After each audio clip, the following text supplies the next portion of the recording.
Listo. Iniciamos la sesión del día de hoy, correspondiente a lo que es las enfermedades cerebrovasculares.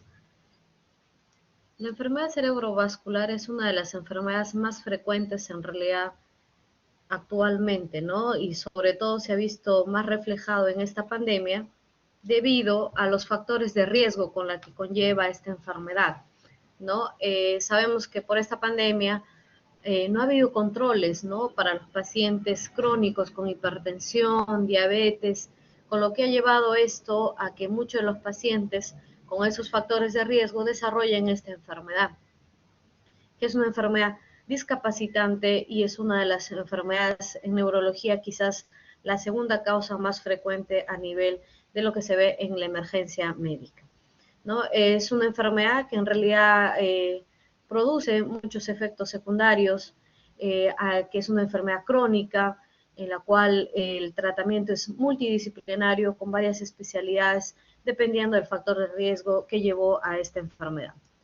Por definición, viene a ser lo que es una aparición brusca de un déficit neurológico, ya sea focal o incluso global, porque puede atacar muchos segmentos del organismo, de inicio brusco, no necesariamente convulsivo, dependiendo de la causa, porque más adelante vamos a definir que hay dos tipos de infartos cerebrales, en la cual si es de tipo hemorrágico, sí podría debutar incluso un paciente con una crisis convulsiva. Dicho evento de los accidentes cerebrovasculares van a durar la clínica, el déficit neurológico, más allá de las 24 horas y nos habla pues de una alteración vascular, ¿no? Ese mismo término de accidente cerebrovascular, también en las siglas de inglés, también llamado ictus cerebral. Entonces, por definición, según la OMS, es una enfermedad cerebrovascular de desarrollo rápido o brusco, como habíamos mencionado, en la cual nos habla pues de un disturbio de la función cerebral o global con síntomas que van más allá de las 24 horas, que lleven en algunas pacientes, ¿no?, a la muerte y con causa pues evidente de un origen vascular, ¿no? De las cuales también se ha hecho una estadística que de 15 millones de personas que sufren ACV es en promedio en el año, ¿no? De estas pueden morir 5 millones y otros 5 millones pueden quedar con una discapacidad permanente. Pero eso, la discapacidad, mucho depende de cuando uno actúe precozmente en diagnosticar y dar un tratamiento adecuado y sobre todo la rehabilitación. Es la tercera causa de muerte y la primera discapacidad en el mundo, ¿no? Como les mencioné, en neurología, en lo que es emergencia, es la segunda causa más frecuente que ustedes van a tener, incluso cuando hagan su internado o hagan sus prácticas en los hospitales, es una causa muy frecuente de ingreso a emergencia, ¿no? Es también una causa de infartos silentes, ¿no?, que pueden incluso impactar en el deterioro cognitivo de los pacientes. Entonces, acá la división o la clasificación de los infartos cerebrales básicamente son de dos tipos, o es hemorrágico o es isquémico, ¿no? Para tener un concepto un poquito más claro, el hemorrágico es cuando la arteria, en otras palabras, se revienta y produce un daño cerebral con hemorragia, y isquémico es que se taponea la arteria y deja de irrigar una parte del cerebro, hay disminución del flujo sanguíneo cerebral y produce pues una isquemia cerebral. Dentro de los hemorrágicos se dividen en tres: el intraparenquimatoso, el ventricular y las hemorragias subaracnoides. Dentro de las tres, la más frecuente es la intraparenquimatosa, la cual la causa más frecuente o el factor de riesgo que conlleva eso es la hipertensión arterial. Que una intraparenquimatosa se puede convertir en ventricular, sí, es una causa muy frecuente porque sabemos que el sangrado puede aumentar dentro de las 48 a 72 horas después de un infarto hemorrágico y puede invadir a la región ventricular. Por lo tanto, puedes tener tranquilamente un infarto cerebral hemorrágico, que es intraparenquimal, con invasión ventricular en el transcurso de las horas. Incluso, muchos de los pacientes debutan con un infarto hemorrágico y a la vez intraventricular, ¿no? Eso va a depender mucho de la extensión del sangrado, del edema que se produce a raíz de este sangrado, ¿no?, y la capacidad de lesión o la capacidad de deterioro cognitivo de nuestro paciente. En cuanto a las hemorragias subaracnoideas, la tercera causa de ACV hemorrágico a la cabeza, los aneurismas cerebrales, que son de inicio brusco, ¿no? Y en segunda causa más frecuente de hemorragia subaracnoidea son los angiomas venosos. Sabemos que en el espacio subaracnoideo se encuentran las arterias y vasos, ¿no? Venas. Entonces un angioma venoso es como un aneurisma, pero no en una arteria, sino en una vena. La segunda clasificación del ACV es el isquémico, y de dos tipos. Dentro de ellos tenemos el cardioembólico y el aterotrombótico. El cardioembólico significa un émbolo, viajó, por eso es cardio. La principal causa son la fibrilación auricular, que son problemas a nivel cardiológico, que disemina y manda émbolos a nivel cerebral, a través de la carótida interna o la carótida que viaja hacia la carótida externa y sube al polígono de Wills, y puede ocasionar embolismos a nivel cerebral múltiples. Esa es la diferencia del aterotrombótico, en la cual la trombosis ataca solamente a una arteria, el cardioembólico puede atacar a muchas arterias. Y eso yo lo puedo definir a través de una imagen cerebral. Si veo múltiples infartos cerebrales, yo ya tengo que tener la idea que es un infarto isquémico, probablemente cardioembólico. Pero si es aterotrombótico, voy a tener una lesión única de origen isquémico. Entonces, el ACV, el infarto cerebral, se divide en dos, hemorrágico e isquémico, y a su vez, nuevamente volviéndoles a repetir, el hemorrágico se divide en intraparenquimal, ventricular y hemorragia subaracnoidea, y los de origen isquémico tenemos dos, el cardioembólico y el aterotrombótico. Toda esta clínica de los ACV van más allá de las 24 horas que puede ocasionar en nuestro paciente. Y existe otro gran grupo de los ataques isquémicos transitorios. Realmente, esto es cuando los pacientes tienen una clínica que es menos de 24 horas, ¿ya? Entonces, voy a tener un paciente que de un momento a otro también es de inicio brusco, va a tener dificultad para articular las palabras, y menciona que en el transcurso de las horas empieza a articular mejor las palabras, pasa las 24 horas y el paciente se mejora, ¿no? En la cual hubo por un momento probablemente algún evento trombótico que cerró la arteria, pero después se diluyó esa trombosis y generó pues nuevamente su flujo sanguíneo normal y pasó este ataque isquémico transitorio, ¿ya? Pero en la cual no se evidencia por una imagen cerebral algún daño neurológico. Hay una enfermedad que es el síndrome de la cápsula interna, que es los ataques isquémicos transitorios. Se ha visto pacientes en la cual tienen ataques isquémicos transitorios muy repetitivos, por ejemplo, en el plazo de una semana.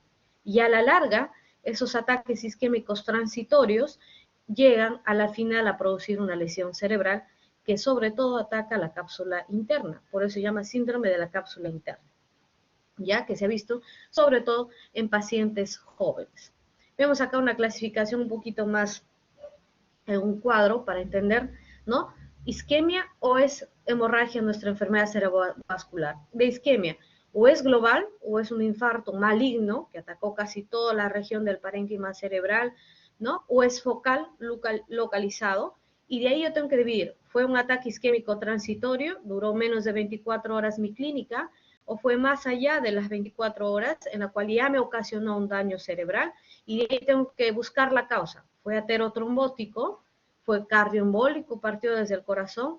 ¿Fue un infarto lacunar? Significa que me ataca los vasos de pequeño tamaño, menos de 20 milímetros, ¿no? De causa indeterminada o de causa rara, que también estamos viendo actualmente, sobre todo en pacientes jóvenes. La enfermedad cerebrovascular, el otro gran grupo, las hemorragias, divido en dos, es subaracnoidea, es intracerebral, y dentro de las intracerebrales tengo que dividir en dos, o es parenquimatosa o es ventricular. Y si es parenquimatosa, ¿dónde está atacando? A región lobular, profunda, tronco encefálico, o es toda la región posterior que es a nivel de cerebelo, o todo lo que es infratentorial a nivel cerebeloso. Entonces, las clasificaciones, las hemorragias, como les mencioné, se ve una ruptura de una arteria brusca, es un cuadro incluso mucho más brusco que el isquémico, provocando una hemorragia, y el daño, pues, obviamente en el sector donde ocurre esta hemorragia. La isquemia, obviamente, es más frecuente que las hemorragias, el inicio también es brusco, pero el paciente, por lo general, está mucho más consciente que un paciente que tiene hemorragia cerebral, ¿no? En la cual se puede tapar una arteria y no llega sangre, pues el flujo sanguíneo cerebral está alterado. Entonces, el 80 al 85% de los infartos cerebrales son isquémicos, mientras que el 10 al 15% son hemorrágicos, ¿no? Y dentro de ellos, primero los hematomas intracerebrales y luego las hemorragias subaracnoides. Entonces, la clasificación rápida de un infarto cerebral me predice pues el pronóstico del paciente. Obviamente que un infarto cerebral hemorrágico tiene mucho más mal pronóstico que un paciente con un infarto isquémico, ¿ya? Hay que identificar cuál fue la causa, si es diabético, si es hipertenso, si se tomó de repente alguna pastilla, si es un paciente joven, si tiene adicción a algún estupefaciente, ¿no? Hay múltiples causas por las cuales uno puede tener un infarto cerebral. Entonces, si yo llego a un paciente con una glucosa que de repente está en 600, ¿no? Lo que tengo que estabilizar no solamente es el infarto cerebral, sino estabilizar también el factor de riesgo que le desencadenó, en este caso, por ejemplo, la diabetes mellitus. Por eso les mencioné que es multidisciplinario, tenemos que trabajar no solamente con la parte de neurología y emergencia, sino también llamar a las subespecialidades, endocrinología o en tal caso cardiología, para buscar la causa que lo desencadenó. Muchos de los pacientes tienen un infarto cerebral y cuando tú le preguntas, señor, ¿usted es hipertenso o diabético? Nunca supieron que eran hipertensos o diabéticos, y en realidad hasta que hicieron un evento cerebral vascular y recién pues se llega al diagnóstico que hace un paciente probablemente de larga data de diabetes, nunca tratado, o de hipertensión también nunca tratado, ¿no? Entonces, en cuanto a la epidemiología, viene a ser la tercera causa de muerte. 10 al 12% de las muertes en los países industrializados, la mayoría del 88% se da en mayores de 65 años, aunque actualmente el paciente más joven que hemos tenido en el hospital de policía es un paciente de 20 años con un infarto cerebral a nivel de cerebelo.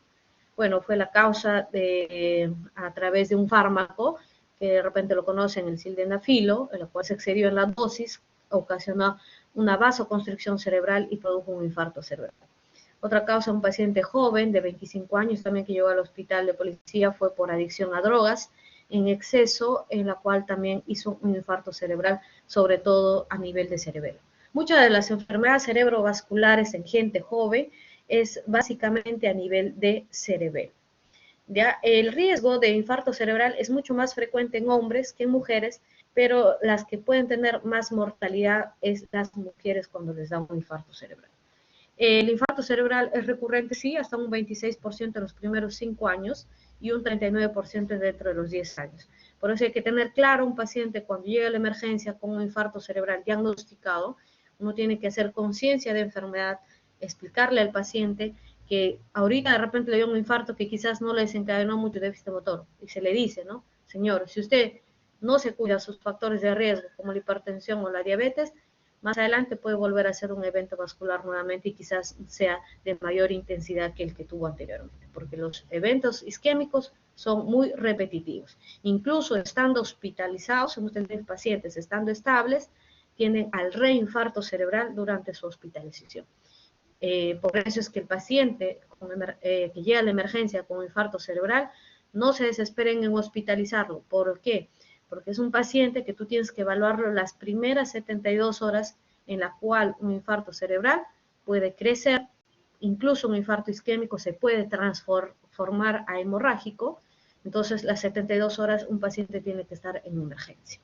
Porque ya más adelante les voy a explicar que durante un infarto, sobre todo isquémico y hemorrágico, va a haber una zona de penumbra en el isquémico en la cual el infarto cerebral puede ampliarse mucho más o crecer mucho más por esa zona de penumbra que se va a producir en isquemia más adelante en el transcurso de las horas.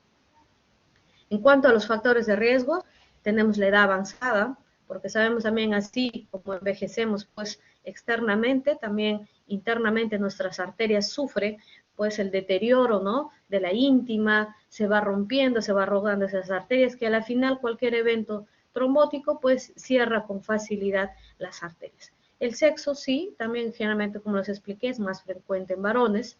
La herencia, la historia familiar, incluso hay una enfermedad de accidente cerebrovascular que se llama CADASIL. Sus siglas significan accidente cerebrovascular autosómico dominante, que se da en familias, ¿no?, en las cuales tienen infartos cerebrales. Por ejemplo, le dio a mi papá a los 65 años, de repente a mí a los 45 y así sucesivamente. Se asocia mucho a estados vasculares, también como migraña, ¿no? Y es una enfermedad que tiene un trastorno a nivel del gen NOTCH2, que incluso se hace una evaluación genética. Lamentablemente en Perú no tenemos para dosar ese gen, pero sí hemos tenido casitos en el hospital de Cadacil en historias familiares de que han tenido infartos cerebrales y con anticipación. ¿Qué significa eso? Que de repente a mi papá le dio a los 70 años, yo, su hija, tuve a los 40 y quizás mi hijo no pueda tener a los 35, o sea, una anticipación de esta enfermedad. Entonces, otro factor de riesgo no modificable son los infartos cerebrales previos y también, ¿por qué no mencionar la raza? Generalmente la raza morena sabemos que sufren más de infarto cerebral debido a la hipertensión, ¿no? Y generalmente también tiene una cierta capacidad de herencia también en personas de raza morena.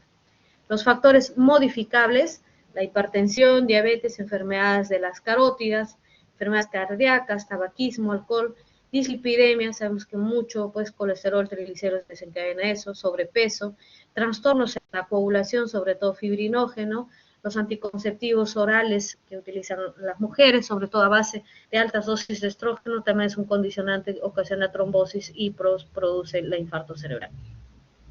La dieta, sobre todo con alto consumo de sal, también produce eso. Entonces, mucho depende, acá tenemos el polígono de Wills, de qué arteria esté alterada para producir un infarto cerebral. Si es comunicante anterior, pues vamos a atacar sobre todo crural, significa miembros inferiores, genitales, vamos a tener la clínica. Si es cerebral media, eso va a depender del homúnculo motor, se ataca pues a cara, se ataca a lengua, ¿no?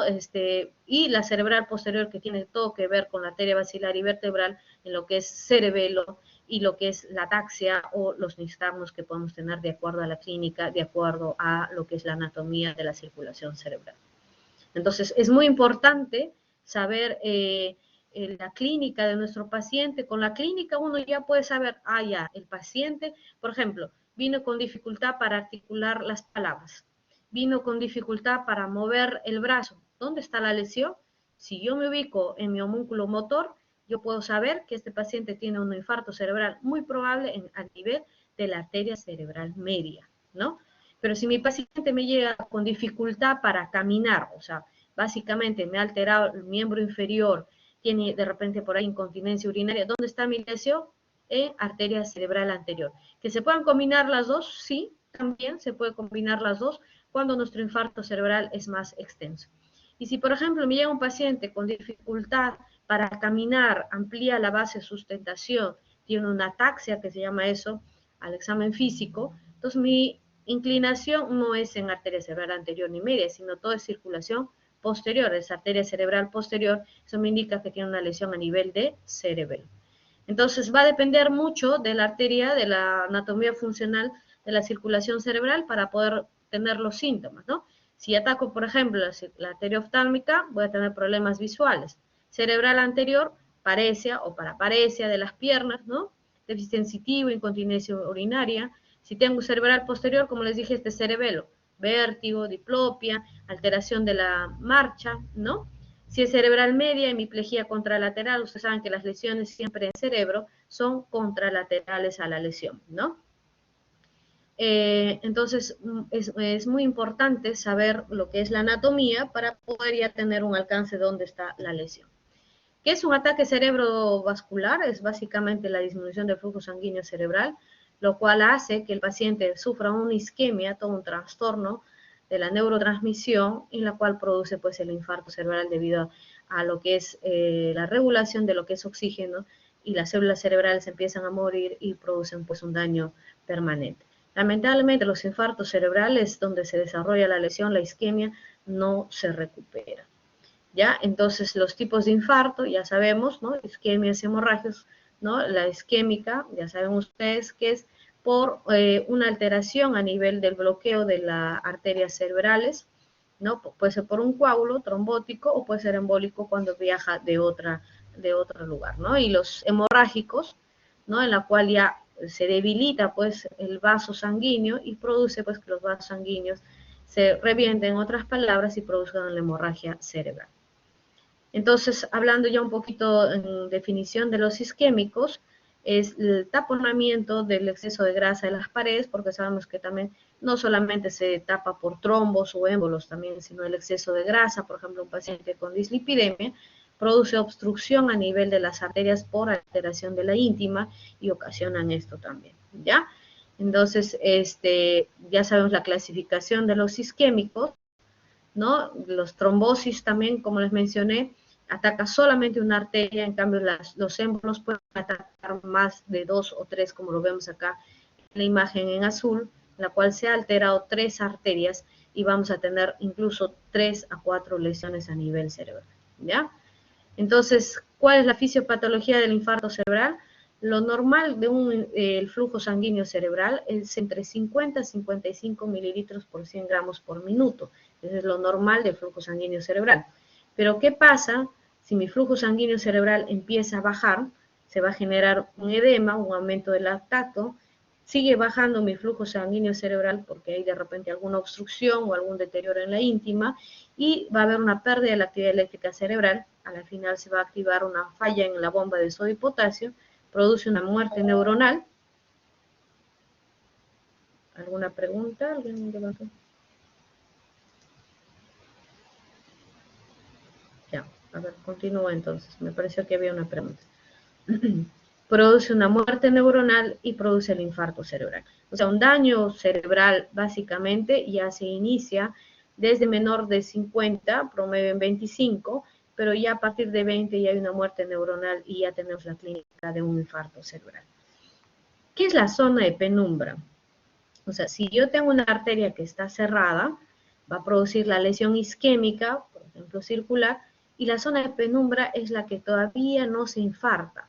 Entonces, si yo doy un buen tratamiento precoz, voy a evitar que esa zona de penumbra también se altere y se llegue a morir, en otras palabras, que haya una muerte neuronal.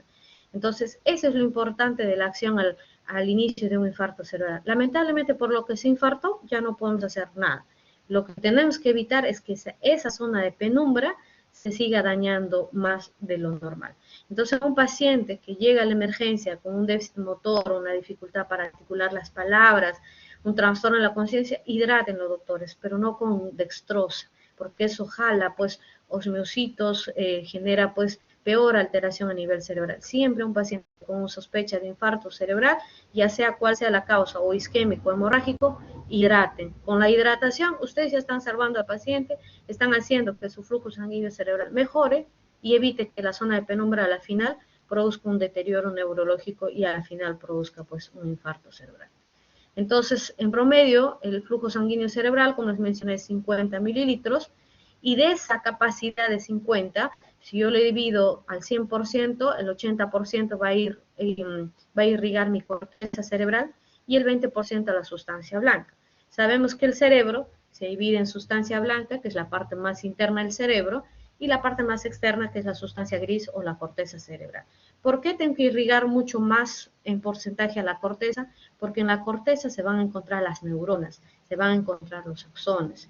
Entonces, es ahí que necesita más flujo sanguíneo cerebral para poder tener una mejor capacidad de respuesta de mi cerebro.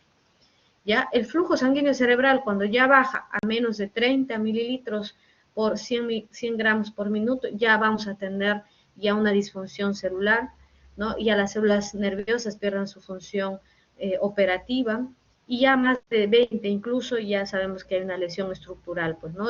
Ya con muerte neuronal, muerte celular.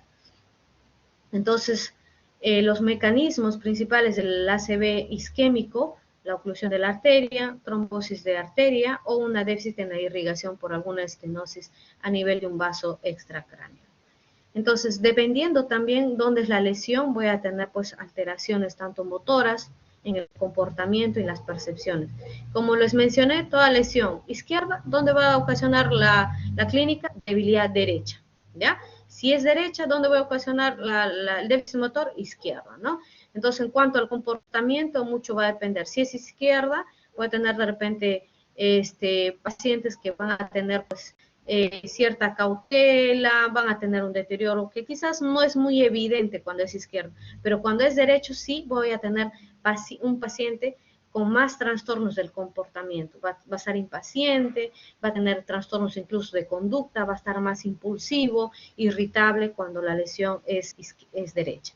Percepciones, mucho depende de la lesión donde está.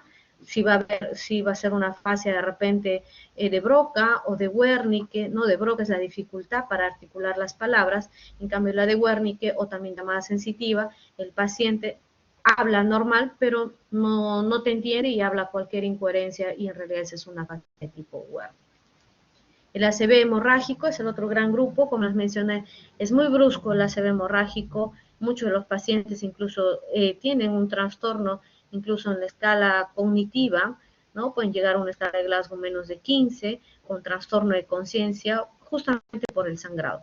En la sangre es muy irritativa en el cerebro, que puede ocasionar incluso en el paciente convulsiones por un aneurisma, por ejemplo. No es un paciente que te llega con una clínica que se desmayó de manera brusca, convulsionó y llegó a la emergencia y por lo general es un aneurisma cerebral, ¿no? Es mucho más mortal, incluso la sobrevida al año es de un 38% y la causa más frecuente es las hemorragias subaracnoideas, ¿no? Y las otras, las intraparenquimatosas, que atacan sobre todo en ganglios basales de origen básicamente vascular por hipertensión. Entonces, las hemorragias intraparenquimatosas es de origen de hemorragia no traumática y la causa más frecuente, como les mencioné, es la hipertensión arterial, ¿no? Es una emergencia médica y en realidad es un trastorno hemorrágico, tienes que llamar al neurocirujano porque sabemos que la sangre al aumentar, al generar más edema, tenemos que parar ese sangrado. Y muchas veces si el sangrado es pequeño se puede manejar ambulatoriamente, es decir, en consultorio o hospitalizado, pero cuando es extensa la lesión con invasión ventricular, sabemos que eso puede ocasionar una crisis hipertensiva a nivel cerebral, una hemorragia intracerebral, lo cual ocasiona también que hagamos la interconsulta en neurocirugía para una cirugía descompresiva y puedan sacar ese sangrado, ¿no? Generalmente más del 20% llega pues con una disminución de la escala de Glasgow, ¿no? Sabemos que la escala de Glasgow lo normal es de 15, por lo general son pacientes que te llegan pues con somnolencia, ¿no?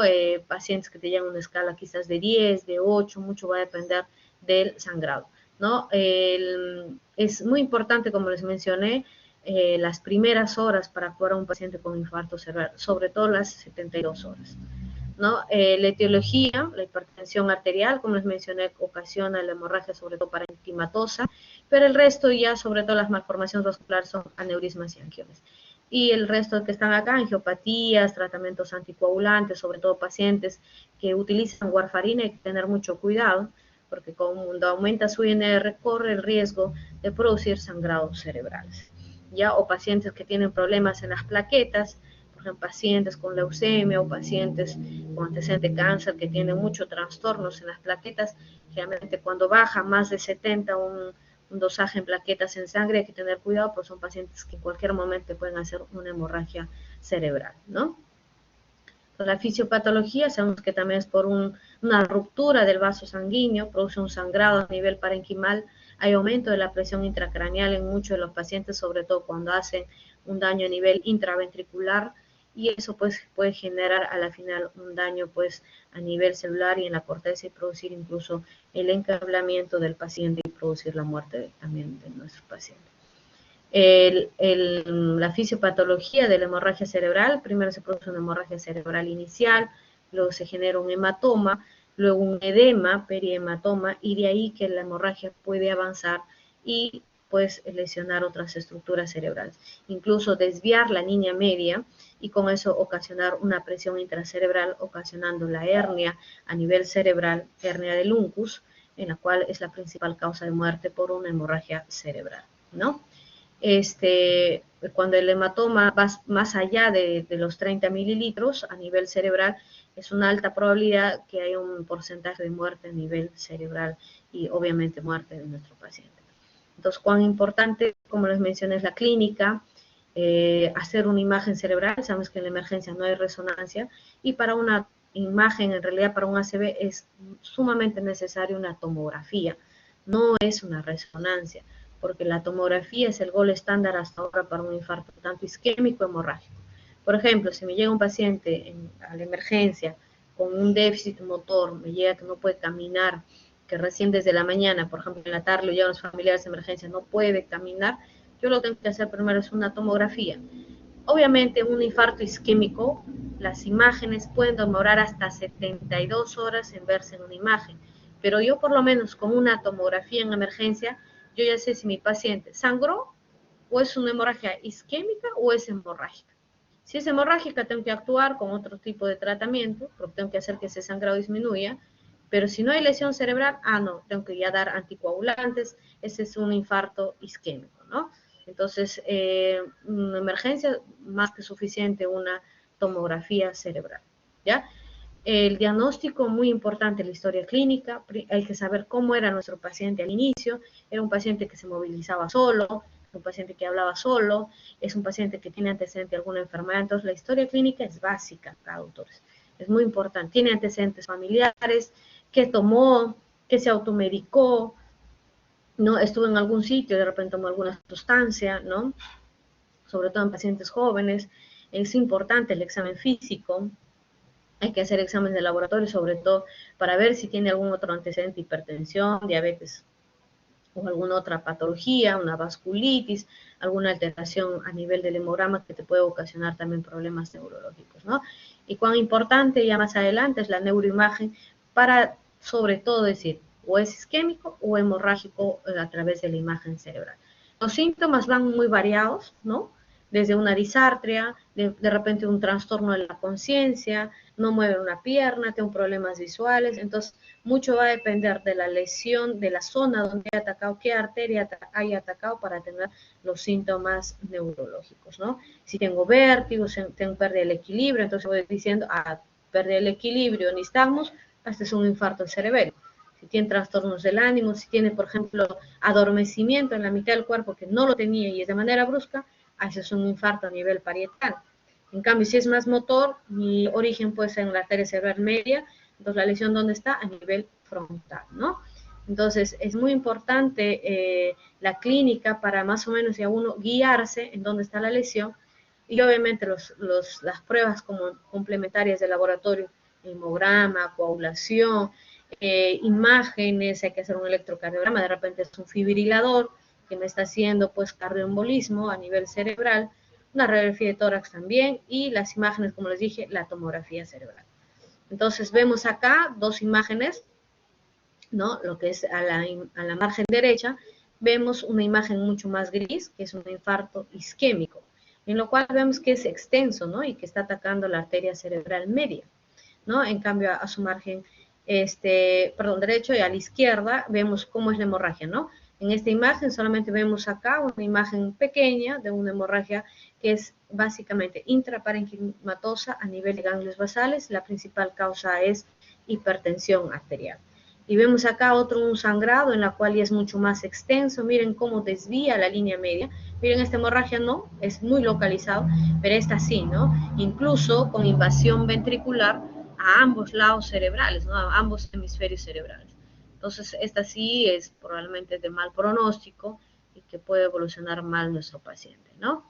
Acá tenemos también un infarto isquémico maligno, porque ataca gran parte de la arteria cerebral media y casi la mitad de su cerebro del paciente.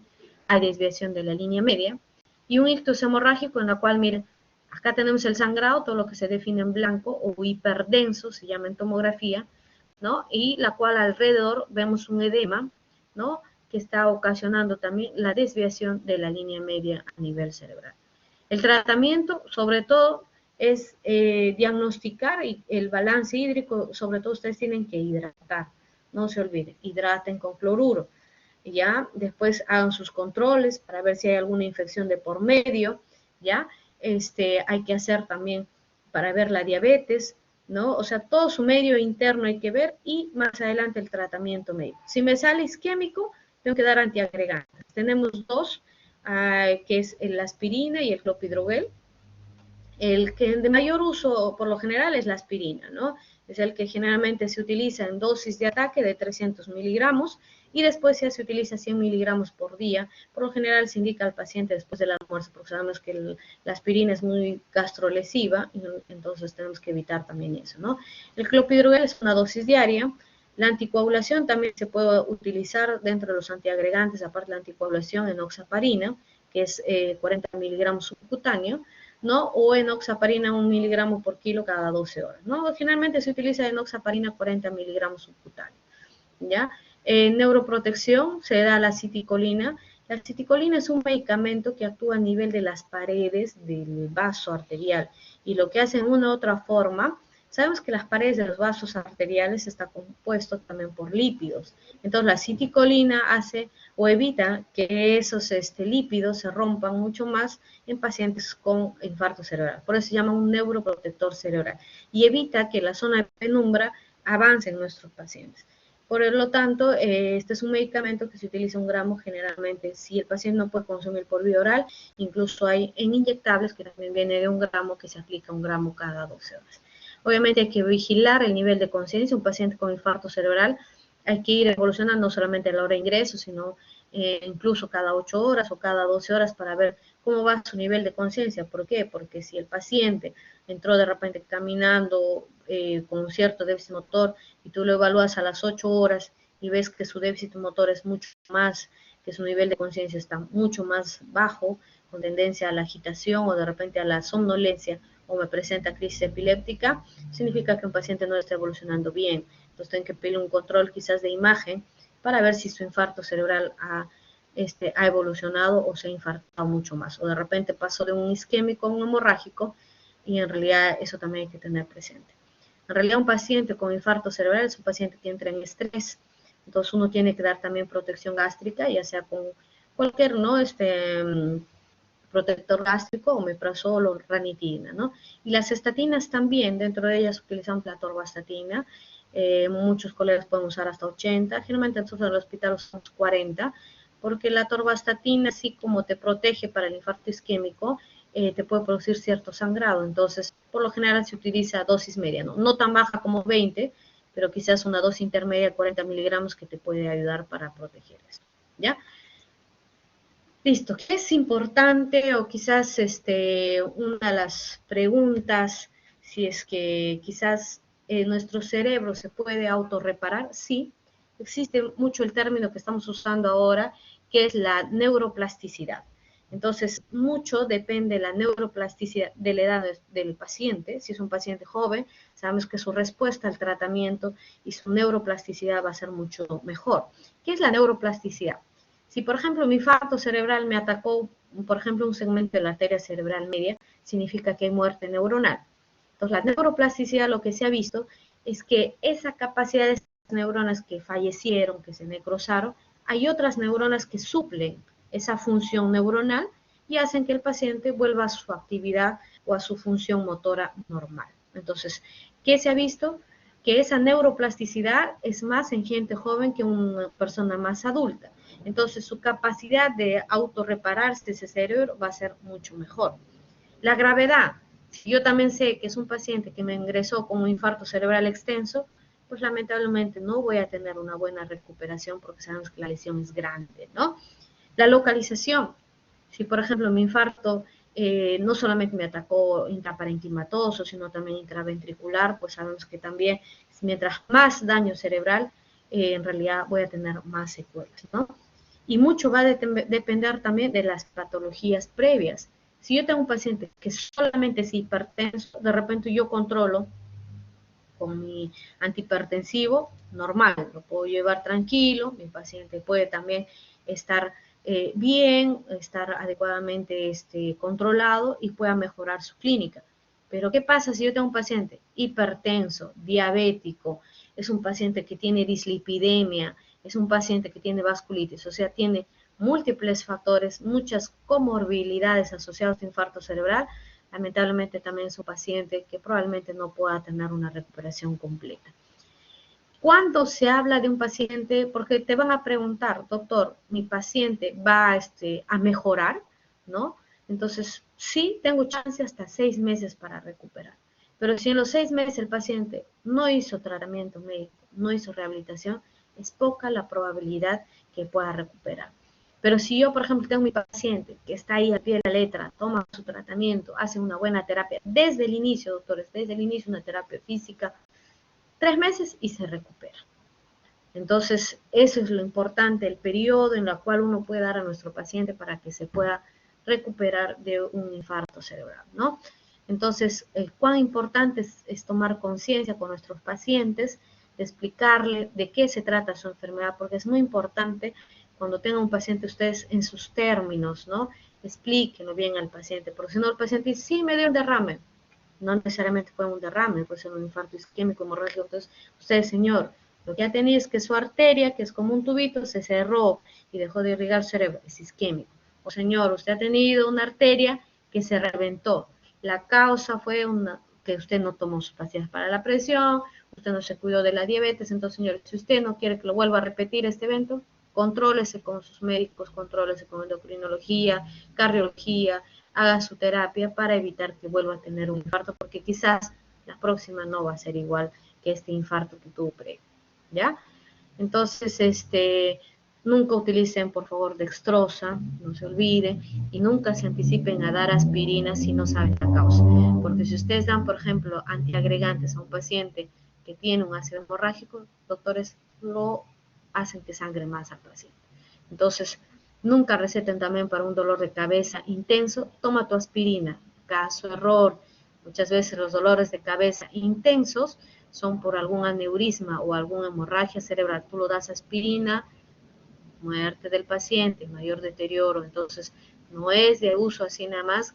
Todo paciente que tenga dolor de cabeza, siempre pidan una imagen cerebral. Así pequen en exceso, háganlo porque nunca sabe cómo está el cerebro. No es fácil a un paciente, por ejemplo, si yo tengo una herida, ahí puedo decir, sí, este es un hongo, pero un paciente con un dolor de cabeza, tú no sabes si tiene una lesión cerebral interna o no, porque no hay manera de cómo examinar internamente el cerebro. Entonces, siempre hay que hacer una imagen cerebral para evitar que pueda tener algún daño neurológico y no nos demos cuenta a tiempo, ¿ya? ¿Alguna pregunta, doctores, sobre referente a la clase?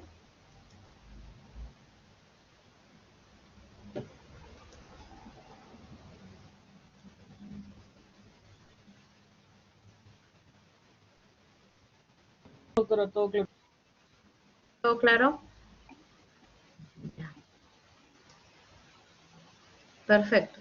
Si todo está claro, bueno, cualquier duda también, como vamos a estar en los seminarios o en algunas clases prácticas, lo pueden hacer ahí también, ¿ya?